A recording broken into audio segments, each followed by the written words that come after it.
이렇게 예수님의 5 제자를 만납니다. 그리고 나서 요한복음 2장으로 넘어갑니다. 2장 1절부터 11절. 그 다음 순서입니다. 2장 1절부터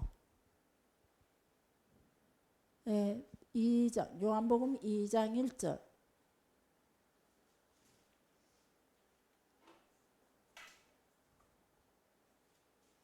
시작. 사흘째 되던 날 갈릴리 가나의 홀레가에서 예수의 어머니도 여기 계시고. 자, 가나 혼인잔치가 있습니다. 자, 과거에 보면은 이 혼인잔치 결혼은 남자와 여자가 한 몸이 되는 겁니다. 이것이 결혼이죠. 남자와 여자가 부모를 떠난다는 것은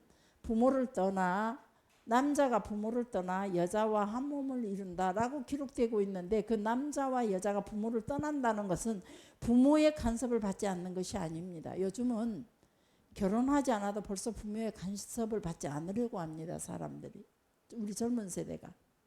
근데 부모의 간섭을 받지 않는 것이 아니라, 그리고 부모와 완전히 별거한다는 개념이 아닙니다. 고대 성경 시대는 공동체 시대였습니다. 우리는 성경을 너무 많이 잘못 이해를 해요. 지금 현재 우리의 문화의 개념으로 성경을 이해하다 보니까 엄청난 오류를 범한다 이거죠.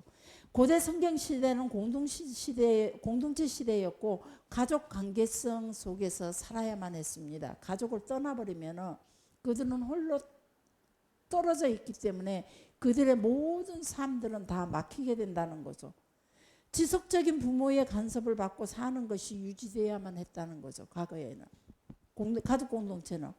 부모를 떠난다는 것은 무슨 말이냐, 부모에게 예속되었던 그 자녀의 모습에서 결혼이라는 제도를 통해서 여자와 합하여 한 몸이 되고, 드디어 한 가정을 이루는, 부모의 아래에서 한 가정을, 네트워크 같은 그런 가정을 이루는 그런 관계라는 겁니다. 우리는 어찌됐건 간에 사랑이라는 단어, 다바크라는 단어는 달라붙는다 이 단어라는 겁니다. 달라붙는다, 한 몸이 된다는 거죠. 사랑, 합하여 그들이 이 사랑으로 달라붙어서 한 몸이 되어서 자녀를 생산한다는 그것으로 통해, 결혼으로 통해서 파생되는 또 다른 한 가정의 가장으로서의 작은 공동체, 한 그룹, 한 족속을 그리고 한 나라, 하나님의 공동체로 연합돼 서로 상호 보존되는, 협력하여 살아가는 그런 사회적인 구도, 그것이 바로 가족 공동체라는 겁니다. 에베소 5장 30절에 보면 우리는 그 몸의 지체임이라, 4장 25절에 보면 각각 그 이웃과 더불어 우리가 서로 지체가 되었다. 결국은 우리는 자녀와 부모가 떠나는 게 아니라, 이웃과 이웃이 나눠지는 게 아니라 하나의 지체로 한 몸으로 살아가야 된다는 거죠. 세계의 모든 민족이 결국은 한 몸, 아담에게서 나왔고 또 흘러서 또 그 다음 노아의 후손으로 통하여 세계 모든 인류가 구성되어 있다는 겁니다. 결국은 한 조상이요, 한 족속이요, 하나라는 겁니다. 에베소 4장 16절에 그에게서 온몸이 각 마디로 통하여 도움을 받아 연결되고 결합되어 각 지체의 분량대로 역사하여 그 몸을 자라게 하며 사랑 안에서 스스로 세워가는 것이다. 에베소서 5장 31절, 사람이 부모를 떠나 그의 아내와 연합한 육체가 되어서. 고린도 12장 12절에 몸은 하나인데 많은 지체가 있고 지체는 많으나 결국은 한 몸이다 라고 말해주고 있고, 고린도전서 12장 22절, 약하게 보이는 몸의 지체가 요긴하고 약한 것으로 강한 것을 못하게 할 수도 있다는 것이죠. 강한 것을 못할 수도 있다는 거죠. 그래서 결국은 무슨 말이냐면, 약한 사람이 할 수 있는 일이 있고 강한 사람이 할 수 있는 일이 따로 있다는 겁니다. 그래서 따로 있기 때문에 강한 자라도 혼자 살 수가 없고 약한 자라도 혼자 살 수가 없고, 결국 서로 연합하여 한 지체처럼, 손이 하는 일 다르고 눈이 하는 일 다르고 발이 하는 일 다르기 때문에 한 지체가 되어 서로 협력하여 상호 보완을 이룰 때에 하나의 나라가 성립되고 우리의 인생의 삶들이 그런 하나로 성립된 가운데 살아가야 진정한 사람으로서의 그런 인생을 살아갈 수 있는, 그래서 12장 23절에 몸에 덜 귀히 여기는 것이 있지만 귀한 것도 한 몸이기에 자연스럽게 약한 것이 귀하게 입혀지고 아름답지 못한 지체도 아름다운 지체와 한 몸이기에 자연스럽게 아름다움을 얻는 것이다. 나는 아름답지 못하지만은 또 다른 아름다운 지체가 나와 함께 하기 때문에 나도 아름다워지고 나는 천한 존재이지만 귀한 우리 여러분들과 함께 하기 때문에 난 자연스럽게 나도 같이 동시에 귀한 존재가 된다는 겁니다. 고린도전서 12장 24절에 결국은 하나님의 몸은 각 지체를 두고 하나님께서 고르게 해주셨다라고 말합니다. 부족해 보이는 것이, 약해 보이는 것이, 아름답지 못해 보이는 것이 더욱 아름답게 보이도록 했다는 거죠. 그래서 우리는 하나님 안에서 하나가 돼야 된다는 겁니다. 특히 가족 공동체는 하나가 돼야 됩니다. 그래서 서로 보완 상호 작업, 그런 보완 상호 작업으로 통해서 서로가 아름답게 보이고 강해 보이고 약한 것들이 감춰지고 모자란 것들이 감춰지는 강한 자들로 통해서 귀한 자들로 통해서 같이 천해 보였던 것이 더 귀하게 보이는. 그래서 우리의 손가락은 다 반지 끼는 귀한 손이 따로 있고 그러지만 모두가 다 우리 손가락은 하나의 손으로 됐을 때 이 손이 다 귀하다는 거죠. 고린도전서 12장 25절에 우리는 한 몸으로 분쟁하는 것이 아니라 서로 돌보는 것이라 그랬습니다. 우리는 한 몸으로 옆에 사람들과 앞뒤로 나눠서 한번 보세요. 우리는 분쟁하는 게 아닙니다. 서로 돌보는 겁니다. 왜 분쟁하려고 하는지 내가 좀 불편하면 벌써 분쟁의 시도가 시작이 됩니다. 시기와 질투, 불평으로 분쟁의 시도가 벌써 시작이 된다는 겁니다. 그래서 우리 옆에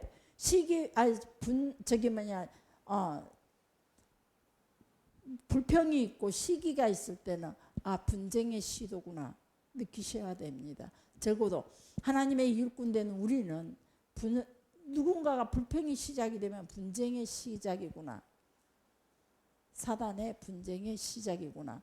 그러나 명심해야 될 건 베드로가 예수님에게 아이고 예수님께서 십자가에 죽으시는 것을 예언하시니까 아이고 예수님 절대 그런 일이 있으면 안 됩니다 라고 베드로가 아주 굳고 반대를 합니다. 그때 예수님께서 이렇게 말합니다. 베드로에게 사단아 내 뒤로 물러가라. 그러면 베드로에게 사단이라고 말씀하셨냐? 우리 이거 다시 재고해 봐야 됩니다. 우리는 베드로가 마치 사단처럼 그 순간만큼은 사단처럼 말합니다.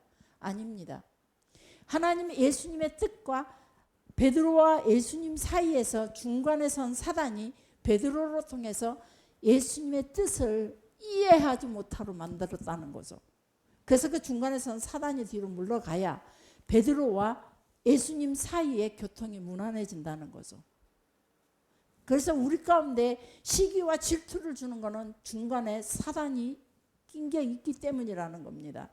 사단이 낀 게 있기 때문에 이혼사고 나오고 도저히 마음이 안 맞는 거예요. 내 뜻을 모르는 거예요. 그랬을 때 사단아 물러가라 외치는 거는 이혼사가 사단이야 너 나가 이게 아니라는 거예요. 그 중간사에 이혼사가 내 뜻을 자꾸 이해하지 못하도록 오해하게 만드는 그 사단을 향해서 사단아 떠나가라 내 뒤로 물러가라. 떠나고 내 뒤로 물러가니까 드디어 이권사하고 나오고 관계에 막히는 게 아무것도 없어요. 그랬을 때 이권사에게 지하실 가봐 그러면 싱크대 가서 밑에 문 열면 딱 맞아요.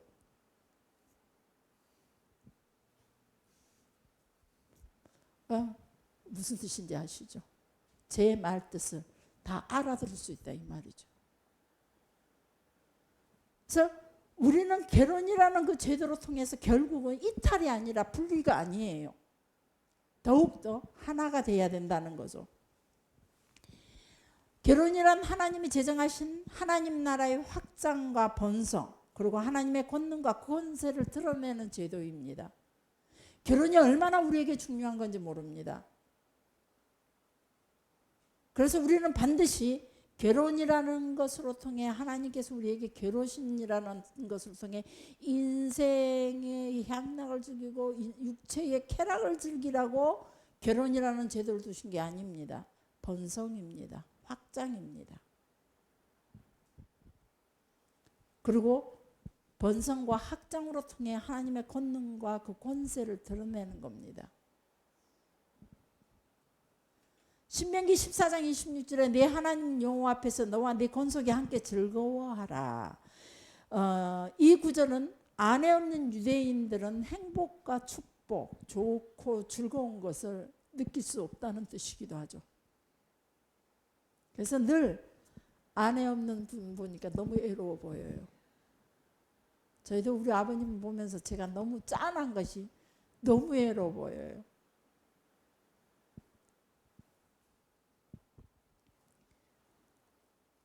시편 133편 1절에 보면 형제가 연합하여 동거하며 어찌 그리 선하고 아름다운지요.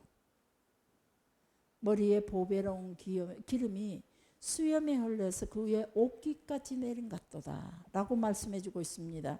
아론의 수염과 옥기까지. 아론은 누굽니까? 대제사장입니다. 대제사장의 수염과 옥기까지. 수염은 지식과 권위, 명성을 의미합니다. 우리의 성경을 전부 다 상징과 비유로 성경을 이해해야 합니다. 상징적으로 보면 지식과 권위, 명성을 말합니다. 수염은. 옥깃은 그 사람의 모든 생각, 지혜, 지식을 담고 있는, 그리고 육체를 보호하고 거룩하게 하고 아름답게 하는 것이 바로 옷입니다. 결국 무슨 말이냐면은 형제가 연합하여 동거할 때에 영육간의 풍성한 것으로 채우시겠다는 겁니다. 혼자만 주시는 게 아니라 연합과 동거가 가능할 때에 골고루 전부 다 허락해 주시는 겁니다. 우리는 뭐든지 나만 웃음 배불러서 내가 모든 걸 누리고 내가 먼저 하나님 앞에 짠 하고 축복받기를 원한다는 거죠. 연합은 되지도 않으면서. 연합하고자 하는 그 마음이 하나님께서 먼저 허락해 주신다는 겁니다. 그 길로 복의 통로가 되게 하는 겁니다. 우린 연합이 우선입니다. 분리시키는 거, 이간질하는 거, 이런 것도 절대 하나님 앞에 옳은 통로가 아니라는 겁니다. 시편 133편 3절에 보면 헬몬의 이슬이 시온의 산들에 내린 같도다. 헬몬의 이슬같이 전 이스라엘의 헬몬의 이슬은 헬몬산에서 이슬이 내리고 눈들이 녹아서 헬몬산으로 통해 전 이스라엘 영토를 흐르며 적십니다. 바로 헬몬산에서부터 여호와께서 복을 명령하셨나니 곧 영생이라 라고 말합니다. 성도는 연합해서 하나님의 복을 연합할 때에 하나님의 복이 허락되는 겁니다. 성도의 복은. 그래서 제사장들을 도와서 연합해서 성전에 하나님 나라의 그 도래를 바라보면서 하나님 나라가 굳건히 서가도록 소리 없이 돕는 자들이 연합입니다. 그 연합의 이름이 레위가 연합이라는 의미를 담고 있죠. 레위. 제사장들을 도와서 굳건하게 서가도록 하나님의 나라가 서가도록 소리 없이 뒷받침하면서 도와주는 사람이 바로 레위인입니다. 바로 교회 중직자들, 집사님들입니다. 연합이 돼야 됩니다. 소리 없이 도울 수 있어야 됩니다. 결혼이라는 제도가 바로 부모와 형제와 그리고 결혼이라는 제도가 부모와 형제에서 이탈도 분리도 아니고 교회도 마찬가지입니다. 구역이라는 제도가 분리가 아닙니다. 근데 왜 분리로 생각하는지 이해할 수가 없습니다. 이번 주에 뭐 바빠서 내 구역에 참석 못했다면 다음 구역이 그 뒷날이라도 뭐가 있다면 내 시간 있을 때 참석을 하십시오. 왜 내 구역을 구분하는지 모르겠어요. 그리고 저 구역보다 내 구역이 더 잘 돼야지 이런 생각조차도 이런 구분이 되면 안 됩니다. 연합입니다.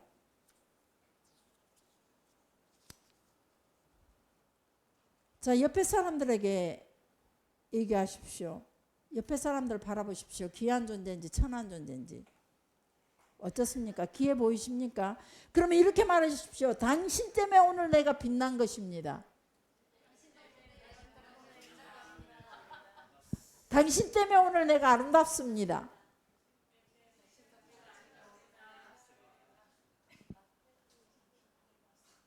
당신 때문에 오늘 내가 귀한 자입니다.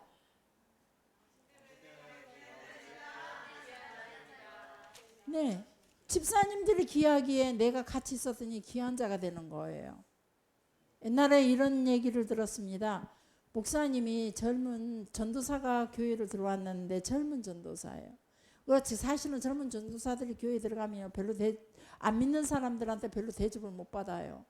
근데 그 교회에 장로님이 그 지역의 유지였어요. 그래갖고 전도사님이 신방을 갈 때는 꼭 그 장로님이 같이 가신대요.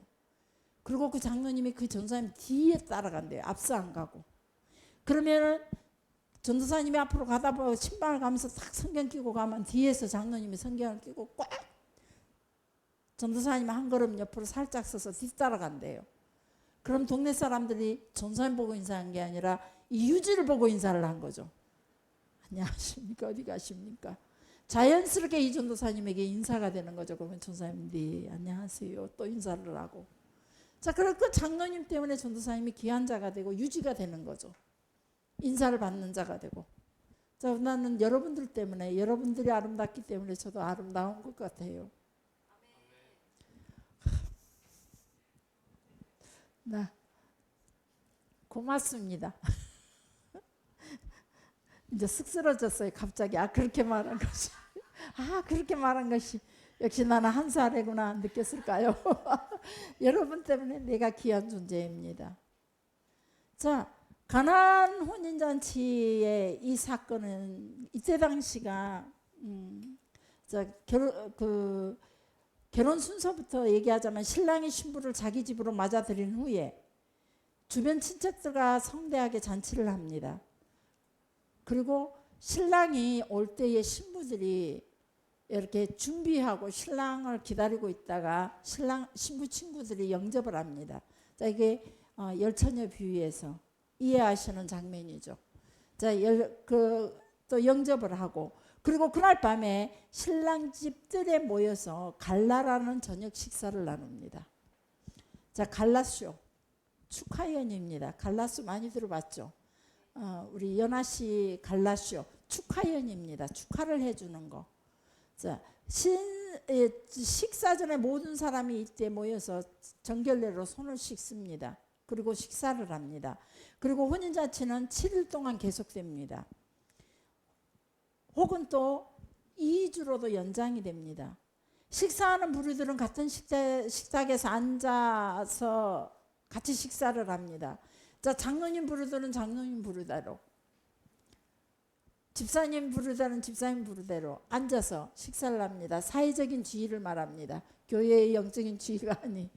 그래서 정치인 세계에 있는 사람들은 또 부자인 사람들은 부자끼리 모여서 식사를 합니다. 식사하는 것들의 음식들도 달라지기도 하죠. 자, 그렇게 앉아서, 그런데 또 대신에 초대된 자들은 다 예복을 입어야 됩니다. 자, 예복을 입지 않고 결혼식에 참석한 사람을, 그리고 잔치에 초청된 사람들은 빼내서 쫓겨남을 당하죠. 예복이 반드시 있습니다. 예복은 가장 좋은 옷, 특별한 그날을 위해서 준비해 두었던 옷들을 입습니다. 자, 교회를 올 때 항상 예배복을 입으시기 바랍니다. 가장 점잖해 보이는 옷, 가장 거룩해 보이는 옷 입고 오시면 됩니다. 자, 그 잔치에 적당하지 않는 옷을 입고 참석하는 것은 그 집 주인과 결혼하는 부부에 대한 모욕이 되는 겁니다. 그래서 내가 적당한 옷을 입고 가면, 장례식장에 우리가 빨간색으로 입고 가면 저는 절대 그 집을 들어가지 않습니다. 왜? 적당하지 않으니까. 이거 완전히 비난받을 수 있는 자리거든요. 그런 것처럼 이 모든 예식에는 그 예식에 정확한 옷과 그 집 수준에 맞는 옷을 입습니다. 초청을 받으며.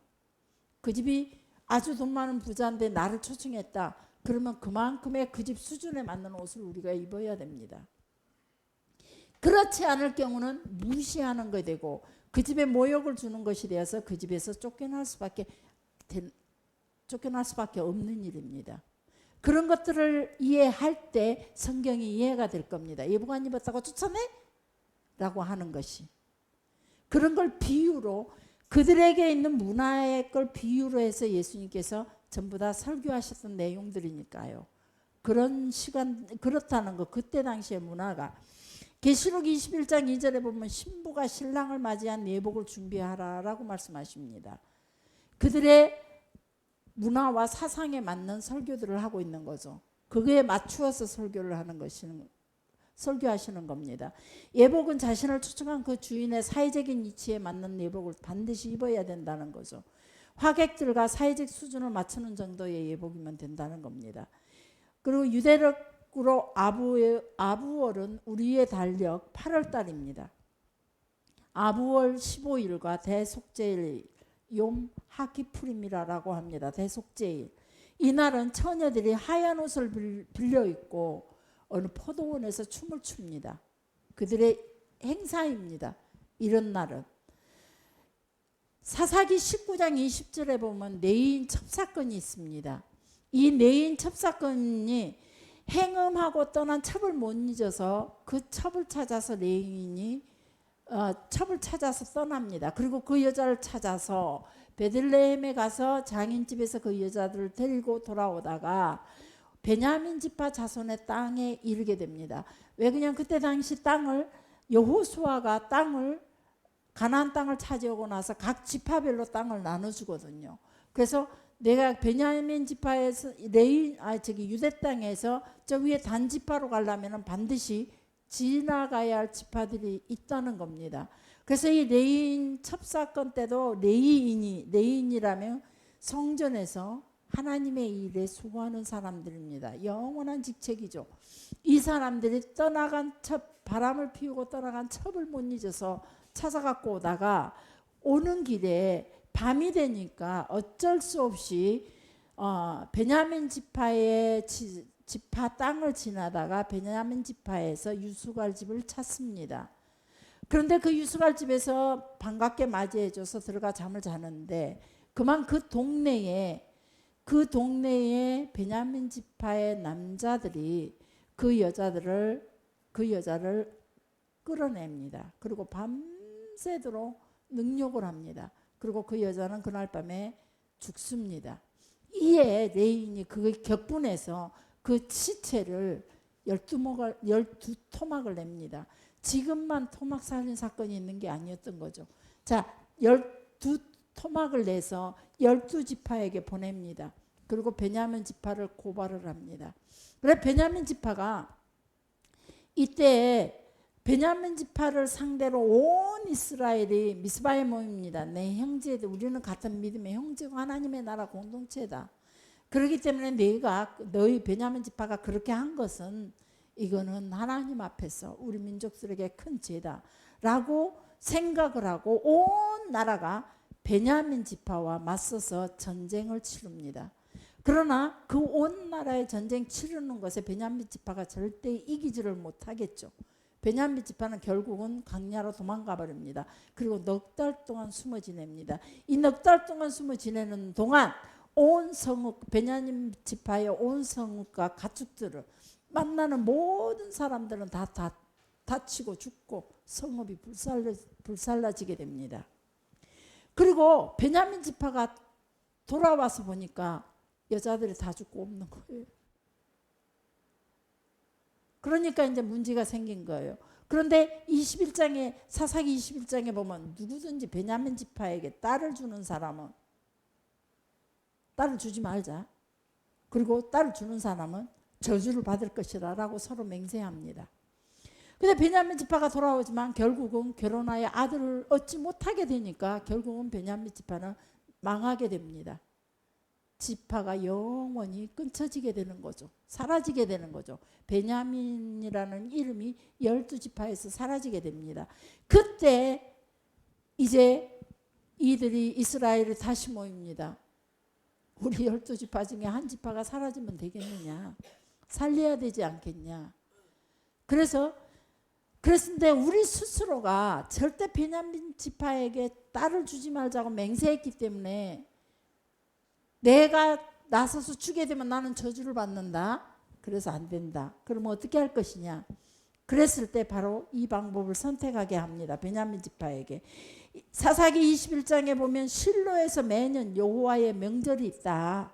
그때 베냐민 지파 남자들이 포도원에서 춤추고 있는 그때가 아부월 15일과 대속제일 욤 하키 푸림의 이 제사를 지내고 나면 처녀들이 전부 다 똑같이 하얀 옷을 입고 나와서 춤을 춥니다. 죄에 대한 자유에 하나님의 축복에 대한 그 은혜에 미래에 주실 그 축복들을 생각하면서 춤추고 하나님께 영광을 돌리는 거죠.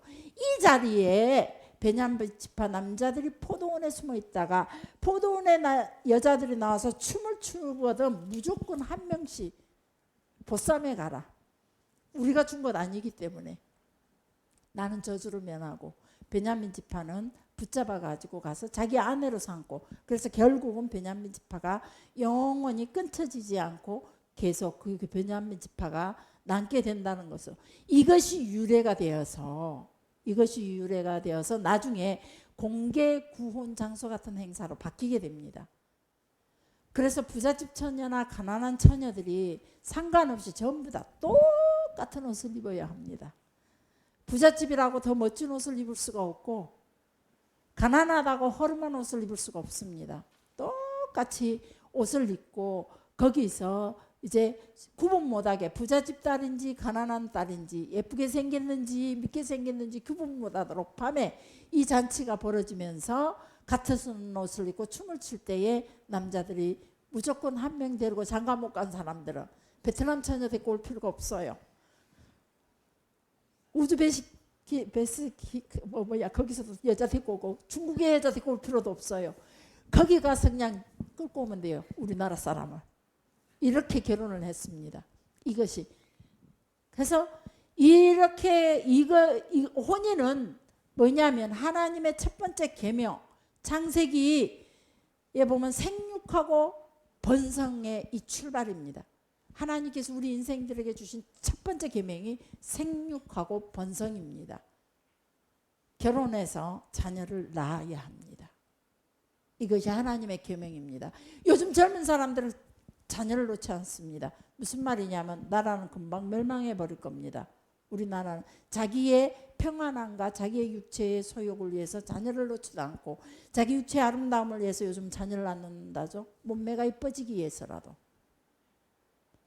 철저하게 이거는 우리의 삶이 여기서 끝나는 겁니다. 하나님의 계명과 잘못된 것이라는 거죠. 하나님의 나라의 의미와 전혀 상관없는 일입니다.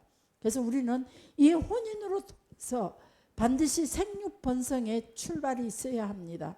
이것이 하나님의 첫 번째 주신 계명이기 때문에 혼인으로 인류가 시작되고 공동체가 시작이 되고 힘의 원동력이 시작이 되는 겁니다. 내가 힘을 갖고자 한다면 반드시 결혼하고 나서 자녀를 낳을 때에 하나님의 그 힘의 원동력이 우리에게 드러난다는 거죠. 자, 둘이가 하나 되고 자녀가 생산이 되며 둘이가 하나 되고 둘로 통해 자녀가 생산이 되고 공동체로 부족을 이루고 또 가계와 산업이 번성이 되고 이것이 하나님의 축복의 순서입니다. 요한복음 2장 17절의 내용에 보면 바로 2장의 내용의 혼인잔치는 이런 의도에서 여러분들이 다시 한번 우리의 자녀의 혼인과 우리 처녀총각들 자신들의 혼인을 하나님의 계명 안에서 다시 한번 생각하고 기도하고 하셔야 합니다. 우리 육체의 쾌락을 위해서 육체의 안락을 위해서 육체의 평안을 위해서 결혼을 하지 않는다는 것은 하나님 앞에 옳지 않는 거라는 겁니다. 인류가 멸망하지 않기 위해서는 반드시 우리는 자녀를 생산해야 합니다. 우리나라가 힘을 갖기 위해서는 반드시 자녀를 생산해야 됩니다. 요한복음 2장 12절로 갑니다. 그 후에 예수님께서 그 혼인잔치 이후에 형제들과 제자들과 함께 가버나움으로 내려가셨다라고 기록해주고 있습니다. 제자들은 누구냐? 조금 전에 만난 5 제자입니다. 그 5 제자들과 함께 나사렛에서 가버나움으로 갑니다. 가버나움으로 가서 여러 날 계시지 않고 다시 돌아갑니다. 가버나움으로 가신 예수님이 여러 날 계시지 않았다 그랬는데 그 가신 목적이 무엇이냐 이거죠. 근데 성경이 가신 목적을 기록해 주고 있습니다. 지금껏 나사렛에서 살아오셨지만 이제는 가버나움으로 이사를 하십니다. 그래서 예수님의 여동생들은 시집을 갔기 때문에 계속 나사렛 뒤에 성경에 보면 나사렛에서 계속 살고 있고 예수님과 그 남동생들은 전부 다 가버나움으로 이사 옵니다.